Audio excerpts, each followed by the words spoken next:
Let's take a look who's in my green room tonight. My first guest is quite simply a phenomenon. He's a force of nature. I like to think of him as Storm Vegas, and he's blown in just for us tonight. It's Johnny Vegas, ladies and gentlemen. Mr. Johnny Vegas, right there. Hello, Johnny, looking good. Now, most of us, when asked who is your favourite character from Tolstoy, would probably say Buzz Lightyear. Well...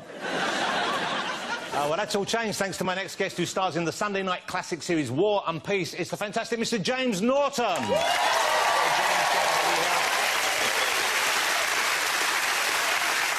Also on the show tonight, I'm delighted to say, is a BAFTA-winning, Golden Globe-winning, Oscar-nominated actress who's about to return to our screens tomorrow night as the no-nonsense Detective Vera. It's the wonderful Brenda Blethyn. Brenda. So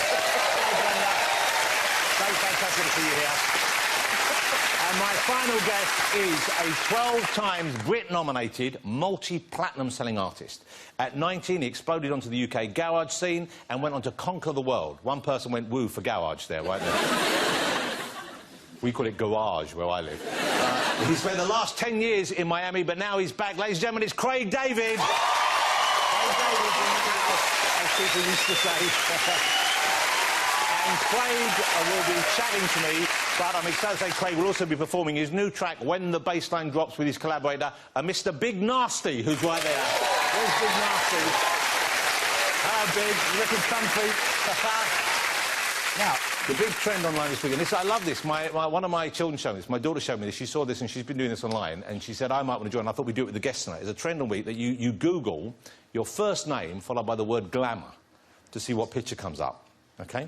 Now, I thought I'd test this out, and I thought, you put my name in Jonathan. I've taken some good-looking shots over the years. I figured it'd actually be one of me. So I type in Jonathan Glamour. This is what comes up, is the first picture. Right? To be honest with you, I would be proud to look like that. So I thought I'd do all our guests tonight, so see what James Glamour, this is what came up for you. And, you know, James is a good-looking man. He's like, not as good-looking as that. There you go. Looks like Will Ferrell has kidnapped a cat. Brenda.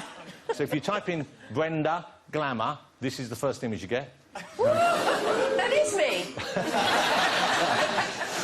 So Craig, let's have a look. Craig, if I put Craig Glamour in, this is the first hit you get.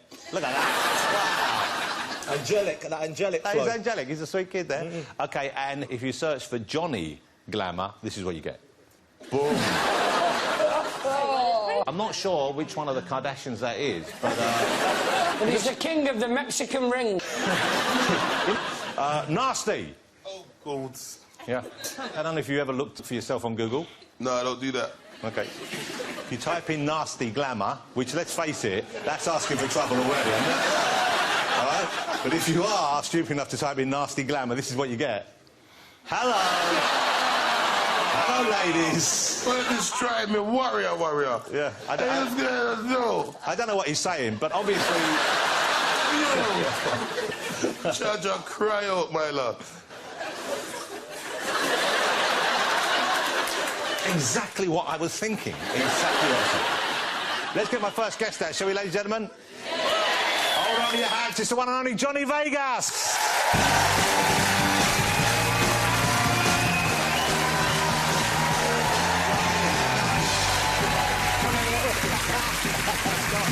Johnny Vegas, ladies and gentlemen. Great to see you, Johnny. Come and sit down. It's lovely to have you back. It's lovely to be here. OK, so congratulations in order, because Johnny has become a father for the second time, ladies and gentlemen. Just a few months ago, how are you settling in with the new baby? Because it's a big change in anyone's life. You know, even I know you have a son already, but he's considerably older, isn't he? He is, yeah, he's 12 years older. Right. He's been fabulous with him. And how are you coping with the new baby in your life? Going to work a lot. What about moving to London? Because you've moved down to London now, haven't you, full-time? You live in London now? Yeah. So how do you find that? Because you were St Helens, weren't you, all your life? Yeah. Yeah. Well, I was St Helens, North London, looking after Michael, but... Yeah, full-time London now, and loving it. I get the feeling that isn't the whole story. No, it's like everyone gets me. So what, they don't understand your accent, or...? No, they understand my accent, they just don't like it. They don't... I don't have the breeding. Yeah. I think, for the part of London. Oh, so you're in the posh part of London? We are. Not exactly my choice. No. OK. But it's... there's a lot of people who have pullovers and, you know, the arms wrap over the... Oh, they do the pullovers over the top, like, yeah, yeah. Yeah, yeah, Oh. yeah. Don't you just want to drown them in their own coffee? Well... And the chinos, you know what I mean? Yeah. And on the rugby days. Loafers. Hey, you there! Hey, you! I know you from somewhere. Come and get on a photo. Oh, yes, sir. I'll be over right away, sir. Honey, what's that accent you're doing now? I have no idea. You become like a Dickensian urchin all of a sudden. I'm trying to show I've got range. I spat on your leg there and you covered it really well, didn't you? No, it wasn't that. Oh, I didn't. It was. I thought it was raining. I saw the spittle come out and you just went, ha, ha, ha. I didn't notice that, but if I had, I wouldn't have mentioned it. I was talking to someone in America once and I accidentally spat a little bit and it landed on her face and she stopped and went, "Did you spit on me?" And I was like, well, yeah, but not on purpose. I'm sorry, I don't... It's a classy show, this. We don't want to talk about... Not anymore.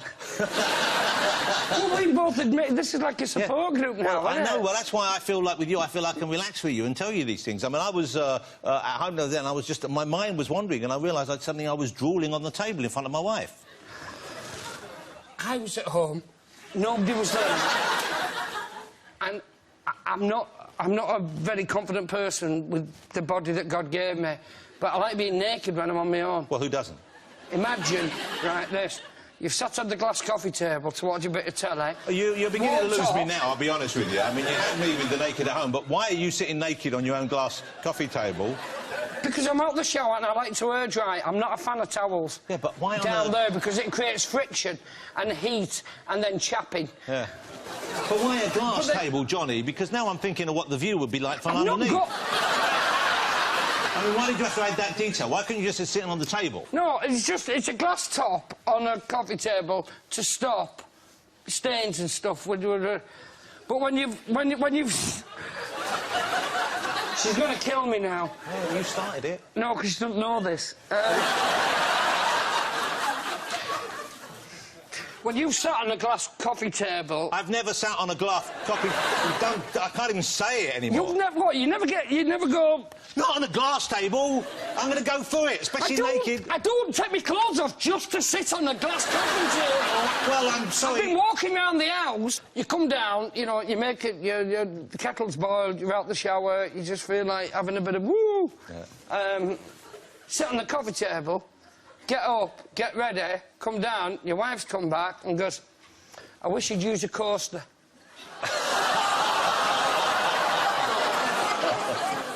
Yeah. Sure.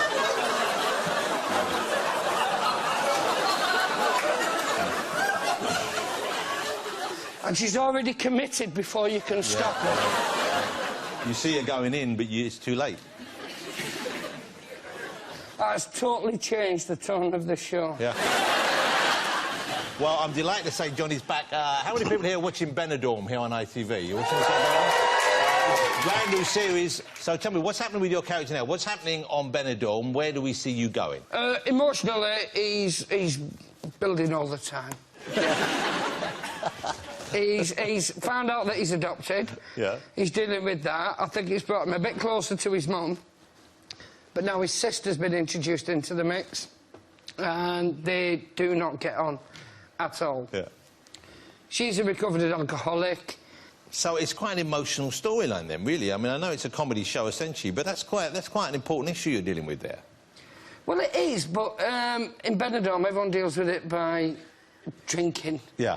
And with a little bit of frivolity. OK, this is a clip from Benidorm. This is Monday nights, ITV at 9 p.m. Isn't it about time we looked at our mothers, our children, our brothers and sister, and started to love them for who they are, and not worry about what they look like, or for how they choose to live their life, or how they try and cope with whatever life throws at them. Because no matter how frustrating or embarrassing they might be, we can't give up on them, because they're a part of us. about the whole family.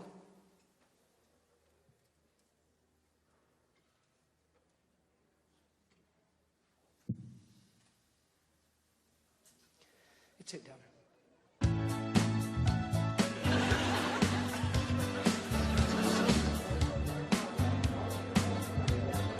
We are family. I've got all my sisters and me. We are family. Come on, everybody, and sing. Johnny Vegas in Benidorm, Monday night to Lady B. It's a big hit, that show. It's a big hit. Do you find that you get recognised more from that than when early on, when it was just you were doing stand-up comedy? Do a lot of people know who you are? Do they approach you in the street? Yeah, a lot. There's a point where, within stand-up, you're known from club to club. The day, say, the PG ads went out, it was that second look from strangers and people and shooting stars. You know, where you're suddenly going, Yeah. what have I done? Do I owe him money? And then you realise that people are going, it's that bloke, innit? Do you know I got approached last week? Yeah. A diabetic society asked me to host their dinner. What? Presuming I was diabetic.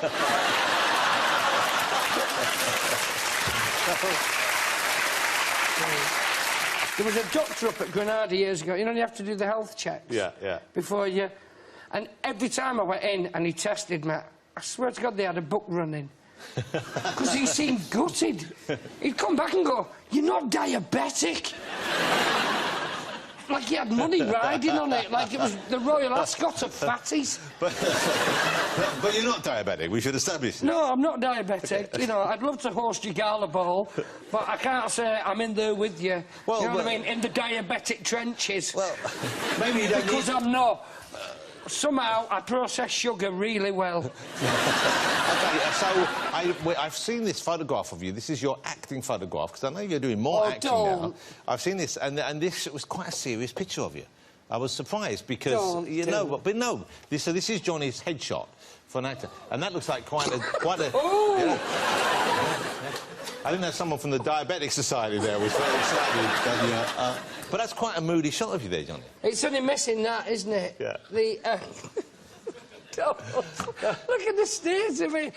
One, I thought, and any obese men watching, those little beards, it doesn't hide the rest of you. Yeah. Do you know what I mean? You still look big. But you can see the temptation because you can sort of shave a chin line in, can't you? That's what you can do. It's like you're drawing a No, chin but line. you can't, because if you fall asleep on the bus, it disappears, I suppose.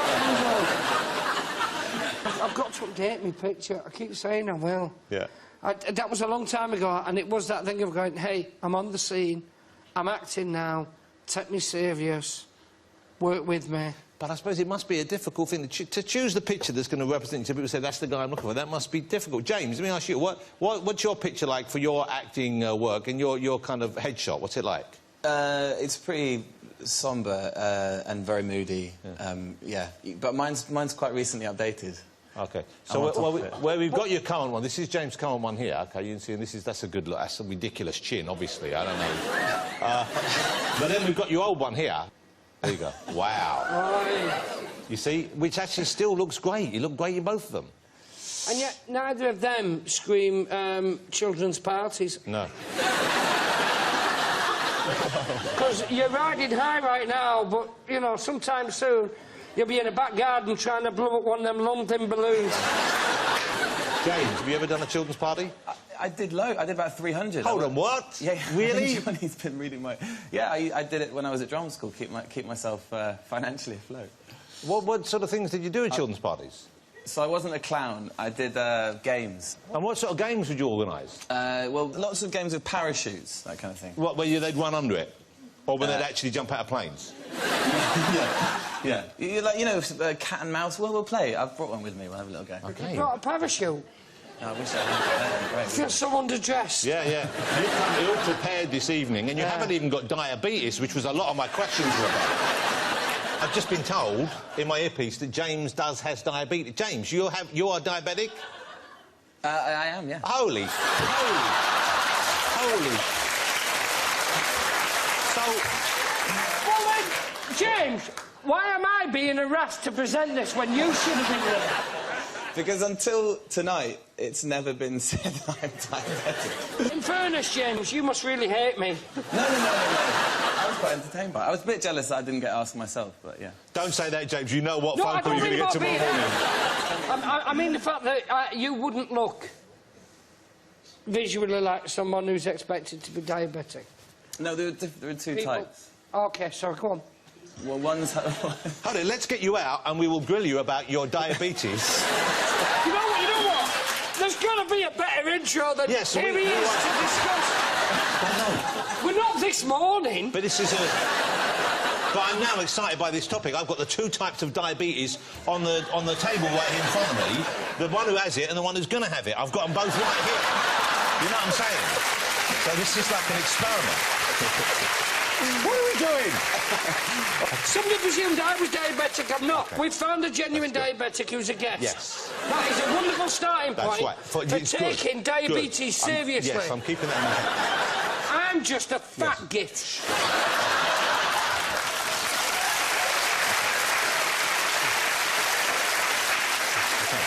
Well, we can get through this. Together. Still to come, we'll be joined by James Norton, Brenda Blethyn and Craig David. Don't go away.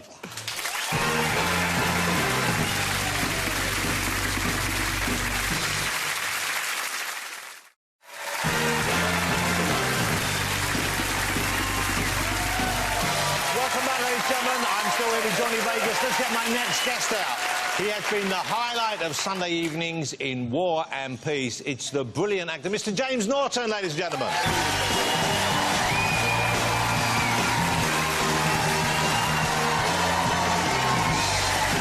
How are you, sir? OK, well, here's Johnny. James, I apologise for this, because this evening it's taken a weird turn now. It's taken a strange, unexpected turn. I hope we haven't outed you. Was it something you were keeping quiet about? I hadn't mentioned it before, but yeah, it's fine. Well, I don't know where to begin now, really. I feel like we've opened up a whole new area of conversation. Yeah. I mean, if they ask, would you like to host the annual diabetes event? We could do it together. He hasn't got it, he can't go. But the whole thing there, before we get on to chatting about the children's party thing, because that just came out of nowhere, and you used to do children's parties. Yeah, I did. So this is when you were a struggling actor, I guess, or beginning to act professionally. Yeah, I did. I used to do them on a weekend, a Saturday and Sunday, and often, a student, you go out on a Friday and Saturday, so I apologise to all those parents out there, because I did.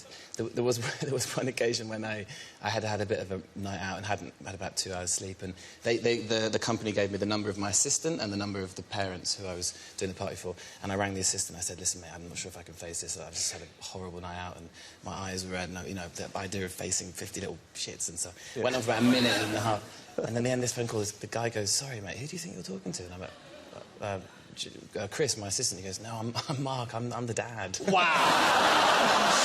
Yeah. Wow. It's pretty bad. Did you turn up and do that party? I gave him the best party ever, and he tipped me 20 quid at the end. Wow. That's what you would expect anything less. Yeah. That's fantastic. Yeah. Let's talk about War and Peace and what a success that has been. What a great piece of drama that is. A difficult one for them to get right, I would have thought.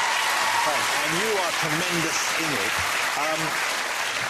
Now, it has so much in it we could talk about, but the huge battle scenes have already caught my eye. And are they fun to shoot, or is it all just kind of concern and worry and health and safety going on when you're in the midst of those scenes?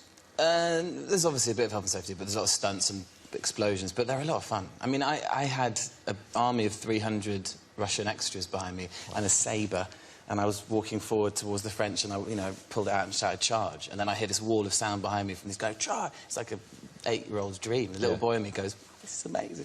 So, yeah, I mean, it was pretty special. One of the things that's a byproduct of you being in, of course, is people have responded to you as an attractive young man. You're playing the male lead, and, of course, you have to be good-looking, but some critics have dubbed it War and Peace, because you... And that must be a weird thing. You must know that you're playing the dashing lead, but when it gets picked up in that way, I guess it's then something else, and it's outside of your control. Yeah, War and Peace. You can't really pay attention to it, I don't think. I mean, I think there was a lot of talk before actually we even did the show about him being the character being the kind of Russian Darcy, and that I was like, thanks, because the pressure's already there. So I had this great aunt called Grania, Great Aunt Grania. In real life, in War and Peace? Yeah, this is real life? This is real life. What I mean is... Hold on, in real life, you've got a great aunt called Grania? Yeah. She's 91. Wow. And she sat opposite me at lunch recently, and she was like... she looked at me like in this kind of quizzical, puzzled way and was like, I don't understand how you can look so good on telly, because you're so bland in normal So what I mean is, it's all the big, the breeches and the... men look good in breeches. Hey, and the big floppy hair, you know. Yeah, the hair is good. We have a clip. Now, this was a very memorable moment. This is the scene where you waltzed. Lily James is in it with a beautiful young actor, Lily James. This is War and Peace, and of course it's on, I think the 5th episode is on tomorrow night, 9 p.m. on BBC One.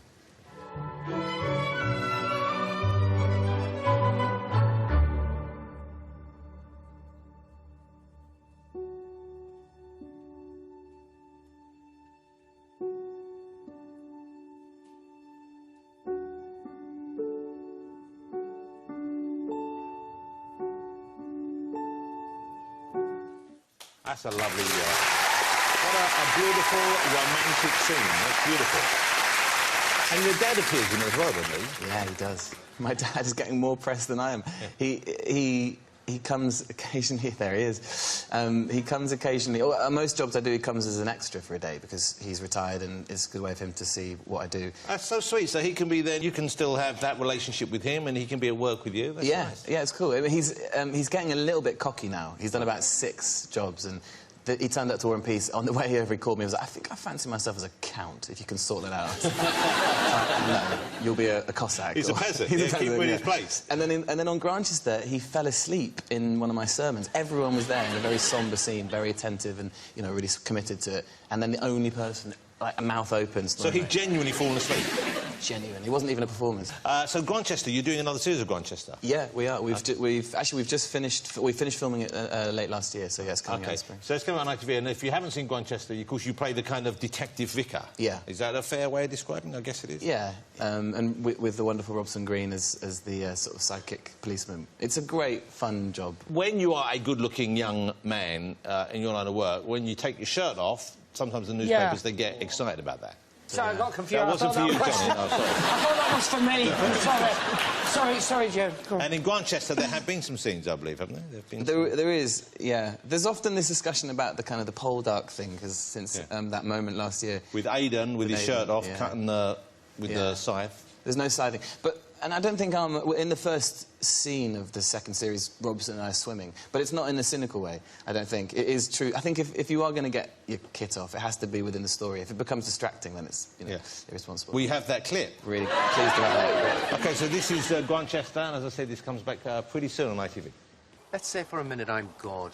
Why would we ever say that? I'm God, and you're Adam. How are we going to go about finding your Eve, Sydney? God didn't find Eve. He made her.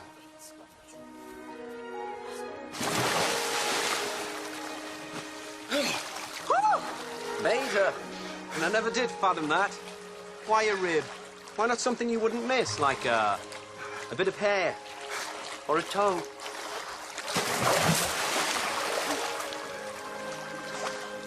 And the toe, which the Lord God had taken from man, made he a woman.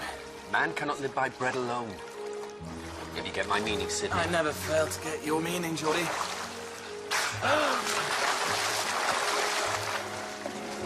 There you go. There actually was... There was a applause from some parts of the audience when the shirt came off then. Thank you, whoever that one person was. Of course, Robson, who was fiercely sucking his stomach in for the whole of that sequence. After Soldier Soldier, he had a huge pop success. He did. With There He Is with Jerome. Do you sing? Do you sing? Would you consider doing that? Are you musical anyway? We have talked about it. Well, no. I mean, I am musical. We talked about the idea of having like an anthology of carols. But did you not learn the clarinet for a film? Is that right?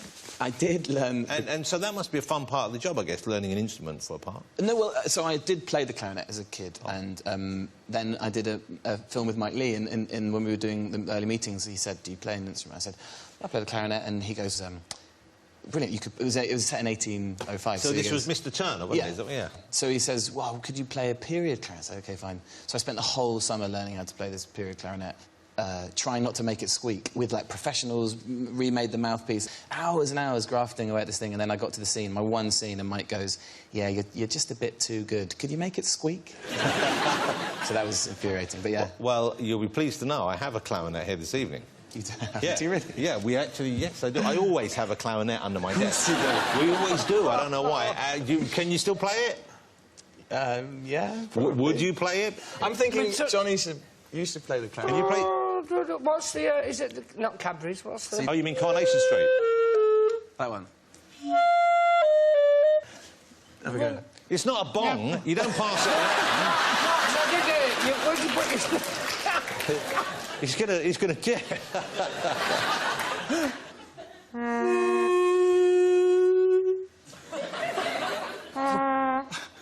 Holy, what are you doing now? What's that noise? Stuck. Is that like...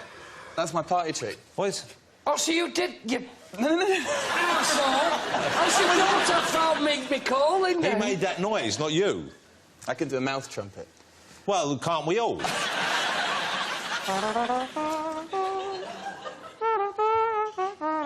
You know...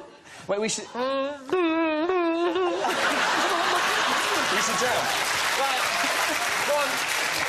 You lead B flat, and I'll watch you for the changes. Are you doing... Is that like Hawaiian guitar you're doing? Yeah. So Hawaiian guitar and mouth trumpet... The bare necessities, ready? OK. Well, no, you don't do the... Don't do both do the same tune. You've got to do the counter melody. All right. We'll take a break. When we come back, we'll be joined by Brenda Blethyn, Craig David, and hopefully we'll have some incredible music from our new supergroup. Don't go away.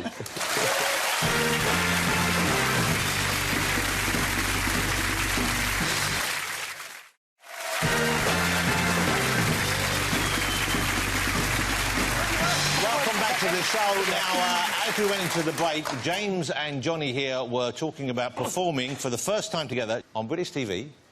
Johnny Vegas on the nose guitar, James Norton on the mouth trumpet, Little Town of Bethlehem.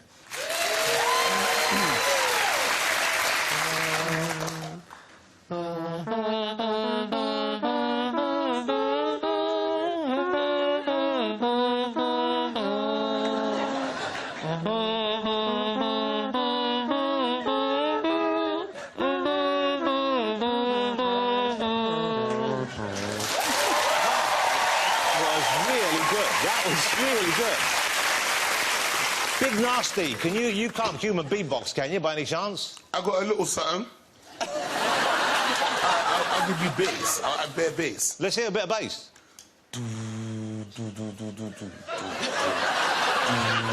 No, like a ragga bass, man. Nasty, that's rubbish. I could do that. That's proper bass. That's some rebel MC stuff. But you got... I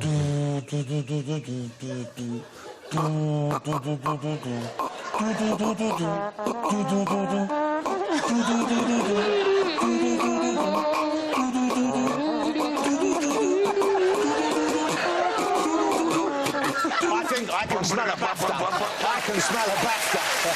Thank you, Nasty. Right, let's get my next guest out. She returns tomorrow night here on ITV as our favourite sleuth, Vera. It is the always fabulous Brenda Blethyn.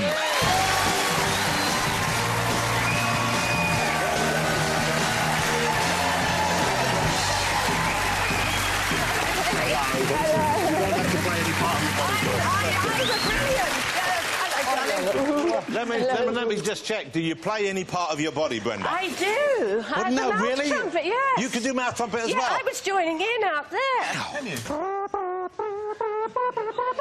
I think that, I'll be honest with you, I think that's slightly better, James. What? Yeah.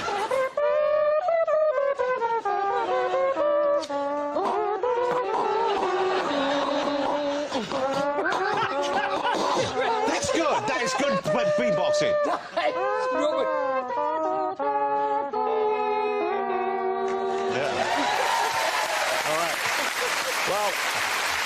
Well, I'm afraid that is all we've got time for, Brenda. Hey, Brenda, lovely to have you here. Congratulations, I'm thrilled Vera is back, because I was surprised when you were cast. Not because... So was I. Yeah, well, because when you read the way the character's described, that's not how I think of you. I mean, what did you... When they first came to you, were you... Well, no, I didn't know the books of Anne Cleeves, and I read them, and she's introduced in the books halfway through. She's not mentioned, and then they're in a church, and the doors bang open, and in walks this great lummox of a woman, really, really scruffy, with 2 bags of shopping, sweating profusely, and that was Vera. And I thought, well, why have they thought of me? But people have taken the character to their heart, pretty much, haven't they? I mean, do they ever kind of get in the way when you're filming? Do you have to sort of film away from crowds, or can you... There was one time we had this real long tracking shot. I mean, it took forever. We rehearsed it for hours, and then we set it all up, and we just shot it, running right through a fun fair, and we just got right through to the end of the shot. And this lady came out the public lavatories, and she went, Vera! Vera! And flung her arms around me, so we had to do the whole thing again. But although that was obviously a bit of a pain, what a lovely reaction to get. Lovely, it must be nice when you know you're playing a character and really connecting with people like that. Yeah, it's nice. But you came pretty late to acting, didn't you? Yeah. How old were you when you decided that's what you wanted to do? Oh, I was about 27 when I went to drama school, so 29, 30 when I got my first job. And what did you do before that? I worked in an office, secretary. And while you were there, did you always harbour that ambition? No, it never entered my head that I'd ever be an actor. I didn't know any actors, never went to the theatre, didn't know anything. But somebody came in the office and said, oh, can you help us out? We're with the Amateur Dramatic Society, and we're entering a competition, and one of our actors is sick. Can you do it? I said, don't be daft, I couldn't do that. Get on the stage, don't be silly. They said, oh, please, we're desperate, that's why we're asking you. And they said, it's only one line. So I said, oh, go on then. And I joined the group. What was the line? Can you remember it? Yeah. It's a real dirty old night. Evans the post says the mist is right down to the pass. Quite thick, he said it was. Wow.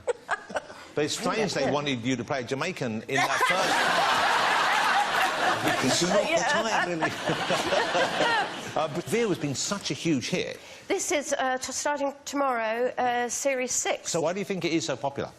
Well, because I think, the stories are really good. Great mysteries, yeah. The writing's always very, very good. And she's such an ordinary character. There's no competition with the people sitting on the sofa at home. There's not reliant on lipstick. She's not a fashionista. Yeah. And you feel like you know her. Let's have a look. This is tomorrow's Vera. It's on ITV at 8 p.m. Have a look at it. Met her when I was covering in Rook Hall. Started seeing each other when I was in the area. Then about this time last year, she called it off. She knew I was married, but not about the kids. That was it then when she found out. So what was last Saturday? Chance to rekindle? No. She'd moved on. It was just friends. That's curious. Because we found an envelope with a slip from your restaurant inside. That your handwriting? Now, we also found cash in there. And more in her bag. And more on the moor where she died. Did you give her money? I was buying the house off her. Cash was the deposit. Oh, really? Yeah.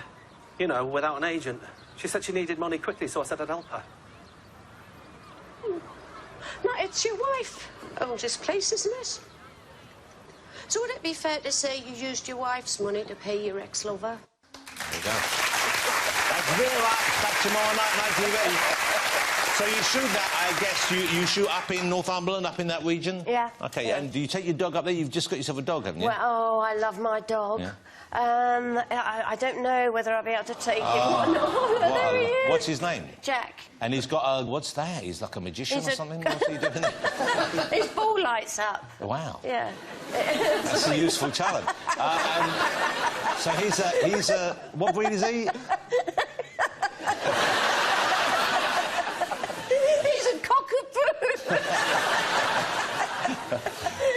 poo with a light-up ball. There you go. And so how long have you had him for? He was 6 months last weekend, and we've had him for half of that time. Oh, wow. Yeah. Oh, how sweet. And how's he going? Was he trained already, or are you doing the training? No, we're training him. We take him to Envy as a training school, and it's where all the other dogs there look like they're about to go on Britain's Got Talent. They're so well behaved, and he's having a dump in the corner. Has he been done? Not yet. Now, some people say 6 months is the optimum time. So, speaking as a man, I would say never is the optimum time. But are you considering letting him reproduce? I would like to, but it's ill-advised. And some people say you should let them be until they're about 1, because the testosterone helps with their development in other areas. I don't know why I'm looking at you two.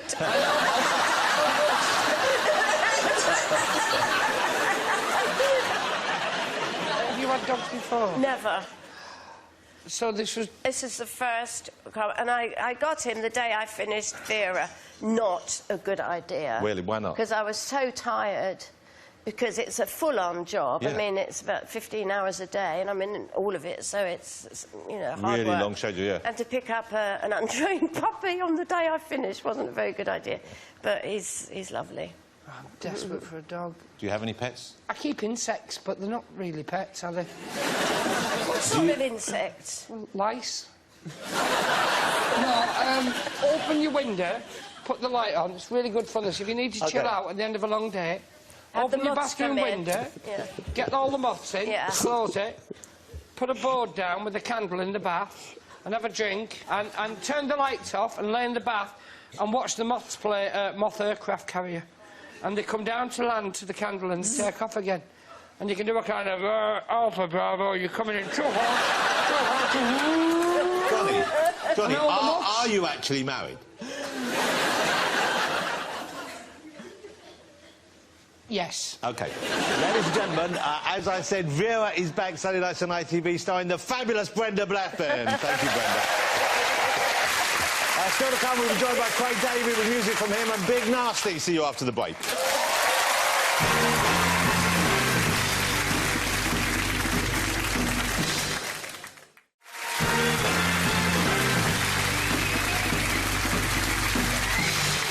Welcome back, ladies and gentlemen. I'm still here with Brenda, Johnny and James. Let's get my final guest out. He's sold, get this, 15 million records and I think also about 20 million beard trimmers. Let's have a reminder of some of his biggest hits. This is Craig David.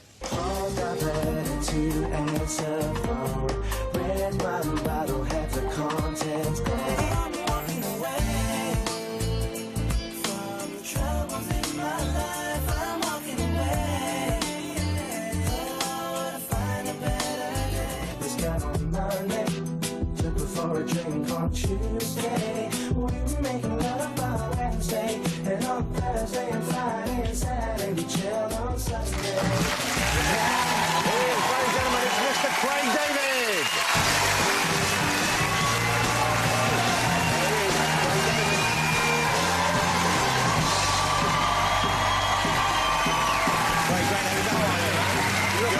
You're looking good. Sorry about the wait.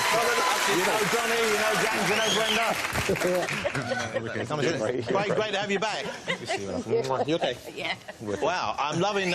You look. Doesn't Craig look great, ladies and gentlemen? You've got extra zips on those shoes. That's some impressive-looking training. Money in the end. That's pretty good. So, welcome back to the UK. Now, I've always thought of you as a British star, fundamentally, but you went off to Miami for how many years did you live over in the States? I moved there, like, I think 8 years I've been there now. Right. But to be honest, sometimes it takes you to go all the way to Miami to realise that actually where you really want to be was back in the UK and be home. So you were missing here? Yeah. I mean, I went out to Miami because I'd been going for, like, maybe 4 or 5 years before that. So going for, like, 2 weeks every New Year, just going with friends, having a good time. And then there was an opportunity to possibly buy a little holiday home over there. And I was like, saw this beautiful hotel I went into. And the developer did that old chestnut of like, oh, you don't want to go upstairs. I was like, what do you mean don't go upstairs? Oh, you don't want to go and see the thing. It's way, way beyond your price range. So the ego kicked in. So we go upstairs and I see this beautiful apartment. I mean, it was destroyed inside because it was gutted, but the view was incredible. So you fell in love with this place. I've got a picture. I hope you don't mind. I'm going to show a picture. This is the Miami place here. You can see why Craig fell for that. That is the view. Yeah, It's a beautiful apartment. Wow. And the thing is that even though I thought that I'd be complete, you know, you go to Miami, you want to phone home and say, Mum, look, I made it, I've got the beautiful home. You thought that would be it for you? Do you know what it was? It's just that I think sometimes in life you're always thinking that the grass is greener on the other side. So you move from place to place. So this was my first big move was Southampton to London. Then it was like, oh, let me go to Miami because, oh, the lifestyle's great there. And I bought myself a sports car and I remember the days when I was a kid. You had 2 sports cars, didn't you? Yeah, I had, I sold one to get the other one. Oh, okay. What was the first one? The first one was a Ferrari. Second one was a? The second one was a Lamborghini. So you're slumming it. But, you know, to be honest... But you're saying, you know, you thought this would be what you wanted. Yeah. But I'm assuming then it wasn't what you thought you wanted. It got to a point where I was literally driving the Lamborghini you just saw and getting in it and driving thinking, where am I going? What, has it come to this? Am I looking for validation for someone to say, oh, that's a cool car you're in, or... So you didn't have somewhere to go? No, I mean, there was probably a few places that I did have to go. Oh, so sometimes you did have a destination? There were some destinations along the way. But sometimes you would just drive around the car? Sometimes you just kept going. You know what you're looking for? What are you looking for? Yourself. Do you know what? And the thing is, I found myself. That's the craziest thing about it. Well, this is a good end of the story, but you don't need a Lamborghini to do that. No, you know, the crazy thing, actually, is that when I was speaking to Big Nasty about the home and stuff, it's like we're sort of going into, like, sort of different directions, because my thing is going in and working with new, young, fresh, up-and-coming producers and songwriters, and actually working with Big Nasty, for me, is like, it's amazing, because I see his hunger and his passion. Going in that direction to get the car, get the Lamborghini, get the thing. And mine, I'm like, I just want to be back in the UK. I just want to make music and be back with my friends and my family and just have those relationships that I had before. So it's kind of like you've got to have a span of maybe 7 or 8 years to find where you're at. Have you given the car and the house to Big Nasty? No, but he's more than welcome to jump in that Lambo and go as far as he can go. I'm leaving the show now, bruv. Give me the car keys. See, that's the Nasty I know. Looks like we'll need to get an Uber for Craig at the end of the evening. Yeah, I'll tell you that. So huge success on both sides of the globe here. I mean, you were huge here and then you went huge over there. When you were here, one thing I know that kind of became... I don't think it was an issue for you as such, but you became very connected with the Bo Selector version of you, the parody of you. I mean, here's a picture of it, if you remember. It was very funny. Wow. But as all those characters... That's a heavy chin right there. That's a heavy chin. Wow. And I got the feeling that was getting in the way of you being you over here. Is that a fair assumption? Is that one of the reasons why you went away, or was that not a factor? Weirdly enough, I think a lot of people thought that, oh, we've gone to Miami, obviously, to get away from that.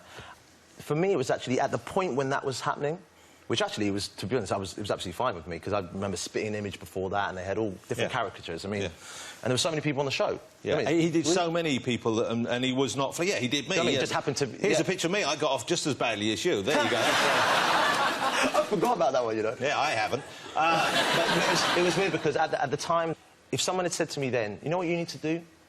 Take 6 years away. Just go away and just be gone for a minute. Let people just sort of forget about you and do your thing. That if you've got the passion and hunger 6 years down the line, there may be an opportunity for you to open up. And the British public has been amazing. The love that I see... Welcome you back, yeah. Oh, man, it's beyond, Jonathan. I think people were excited you were coming back. Actually, you know what? The one song that I wrote when I was 20 years old was a song that I recorded with Sting, and it was called Rise and Fall. And this is on my second album, and when I listen to that song now, it's probably more relevant than ever before. I mean, I was almost telling my future. So if we go to... I always said that I was gonna make it. Now it's plain for everyone to see. But this game I'm in, don't take no prisoners, just casualties. I know that everything is gonna change, even the friends I knew before me go. But this dream is the life I've been searching for. Started believing that I was the greatest. My life was never gonna be the same. 'Cause with the money came a different status. That's when things changed. Now I'm too concerned with all the things I own, blinded by all the pretty girls I see. I'm beginning to lose my integrity. And that was the first verse of the song.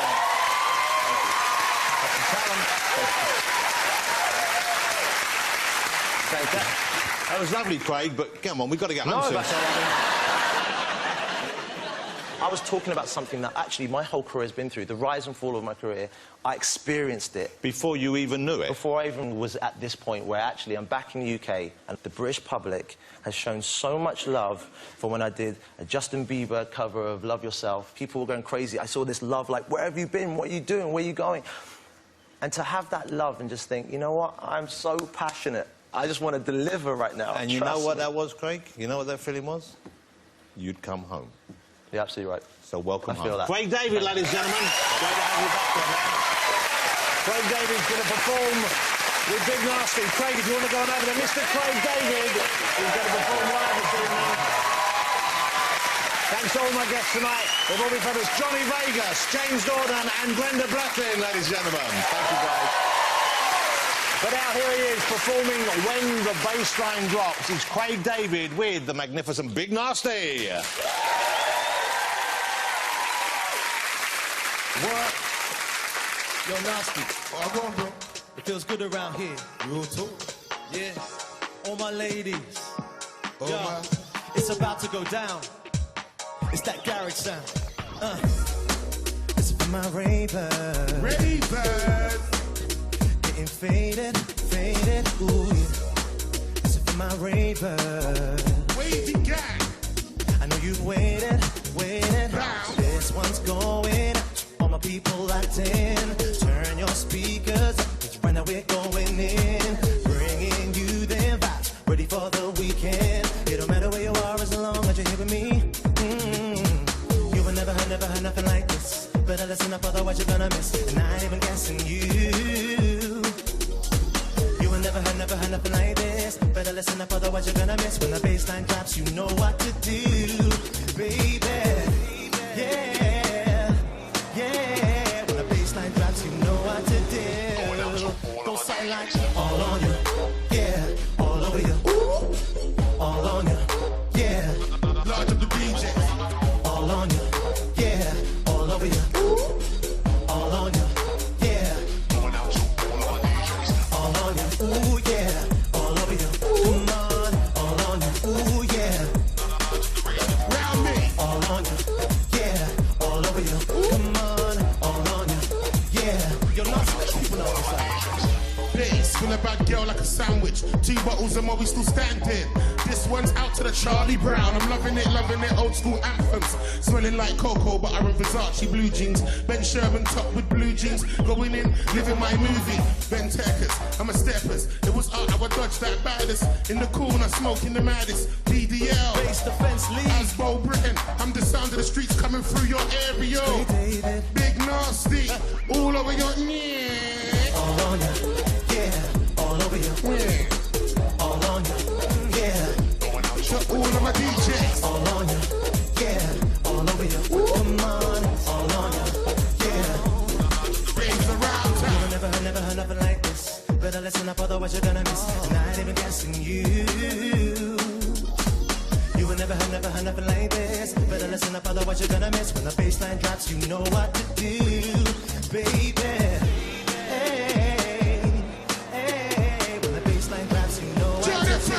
On the dance floor. All on you, yeah, all over you, all on you, yeah. All of my DJs. All on you, yeah, all over you, come on, all on you, yeah. Rings around town. All on you, ooh yeah, all over you, come on, all on you, yeah. Going out to all of my DJs. Yeah. BDL, Base Defense League. Yeah, what you say? But like Chris, not play.